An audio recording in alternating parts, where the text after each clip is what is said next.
अपना समय को बर्बाद होने से पहले जानिए समय की कीमत। जो आदमी समय का कीमत नहीं समझता है उनके जैसा बेवकूफ़ दुनिया में और कोई नहीं है। समय कितना महत्वपूर्ण हो यह जानने के लिए वीडियो को पूरा देखें, तब तुम भी समझ जाओगे कि समय की कीमत कितनी है। जब समय बीत जाता है तो कभी वापस नहीं आता है। आपका समय समाप्त होने से पहले मेरी एक कहानी सुनिए। एक गांव में एक बड़ा व्यापारी था जिसका एक बेटा था। बिजनेसमैन ने पैसा बचाने के लिए कड़ी मेहनत की। इससे उनका एक लौता बेटा अपने बचत के पैसा को बर्बाद कर देता है, आराम ऐसी करके। तब व्यापारी नहीं कह सका लड़का को हकीकत में सुधरने के लिए। व्यापारी अपन बेटे को दूर एक पार्क में घूमने गया। उस समय की कीमत कितनी है अपने बेटा को संदर्भित करने के लिए।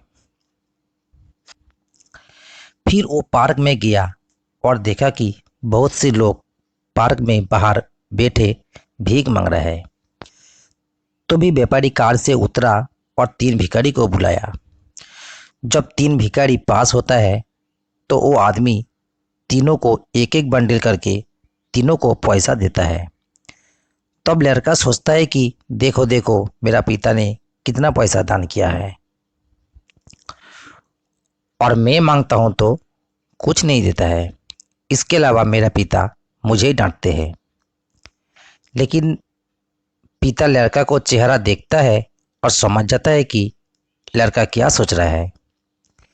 तब पिता ने बेटा से कुछ नहीं कहा। पिता बेटा को लेकर उसी समय उस पार से घूम के चला गया। इसी तरह से दिन बीतती जाती है और समय बीतता जाता है। इस प्रकार लगभग 1 साल बीत जाता है। फिर वो आदमी अपने बेटा के साथ उसी पार्क में घूमने गया।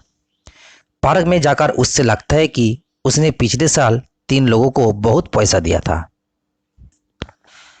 तो भी उसने वहाँ बैठा 3 भिखारियों में से एक भिखारी को भीख मांगते हुए देखा। फिर वो आदमी भिखारी को पास गया और पूछा कि क्या आपने मुझे पहचाना? मैंने आपको पिछले साल बहुत पैसा दिया था, लेकिन अब मैं तुम्हें यहाँ बैठे भीख मांगते हुए देखता हूँ। लेकिन इतना पैसा को क्या किया?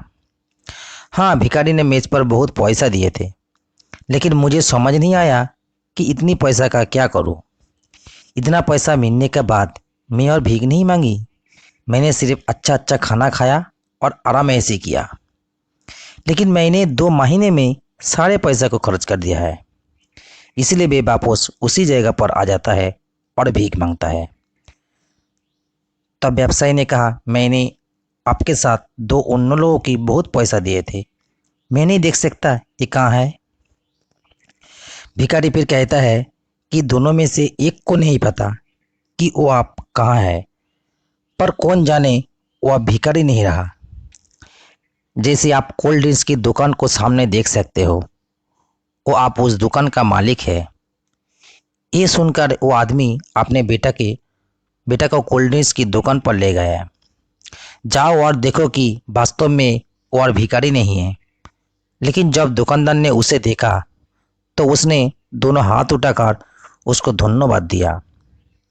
तब व्यापारी ने कहा है कि मैंने तुम्हारे साथ 2 अन्य लोगों की पैसा दिए थे, उनमें से एक लंबा से एक आदमी थे, तो वो कहाँ है? तो अभी दुकानदार कहता है कि यहाँ से सड़क मार्ग से सीधा जाओ, आप देखेंगे कि इसके सामने एक प्ले रूम है। आपको दिए गए पैसा से रोज उन ताशों खेलकर रोज एक जुआरी बन गया है। यहाँ आने पर सारे पैसा भी खो देता है और तो और पूरा दिन भीख मांगता है और पैसा लेता है, और शाम को वो फिर जुआ खाने में आ जाता है। मुझे लगता है कि बेहतर होगा कि आप उसे पैसा ना दे जो आपने उसे दे दिया था। फिर उस आदमी ने लड़का के पास ले जाकर उससे कंधे पर हाथ रखकर बोला, मैंने इन तीनों को एक ही दिन में इतना ही राशि भुगतान किया। उनमें से एक इतना पैसा को क्या करे यही सोचकर आराम से सारे पैसा खर्च कर देता है। वापस उसी जगह आकर फिर से भीख मांगता है। एक और पैसा का दुरुपयोग करके जुआरी बनकर भिखारी बन गया है। दूसरे ने समय का साथ उस पैसा को सही जगह इस्तेमाल किया है। कारण यही है, उससे मेरे दोबारा दिया पैसा को खाली पैसा के रूप से नहीं देखा, उनसे इस एक अवसर के रूप से देखा। इसीलिए यही कि अवसर की साकार करने में समय बीता रही है। इसीलिए यही खुद को बदलने के लिए सक्षम है। अब पैसा को अलग रख दो। हमें हर दिन जितना समय मिलता है वो पैसा से कहीं गुना ज़्यादा होता है। अगर हम सोचते हैं कि हम अपना समय बर्बाद कर सकता है, लेकिन अगर हम सही तरीक़ा से समय दें तो हम उस समय को बर्बाद नहीं करते हैं। फिर हमें जिस तरह से अभी कर रहे हैं उससे 5 गुना बेहतर कर सकता है। अब तुम मेरे बेटे हो, तुम मुझे बताओ कि तुम किस रास्ता जाना चाहते हो।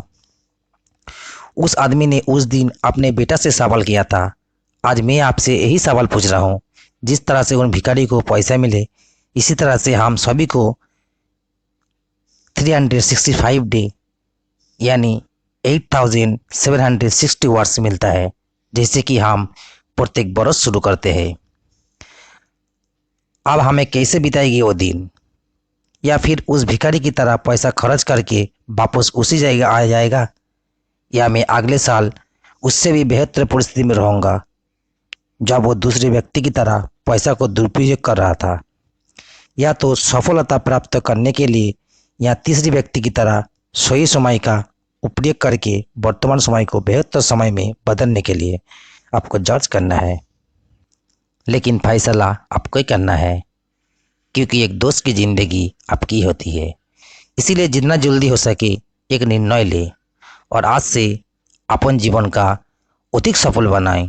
आप सफल हुए तो मैं भी सफल होऊंगा। तब तक के लिए धन्यवाद। मेरा वीडियो कैसे लगा कमेंट सेक्शन में जाके ज़रूर कमेंट करना अगले वीडियो बनाने के लिए।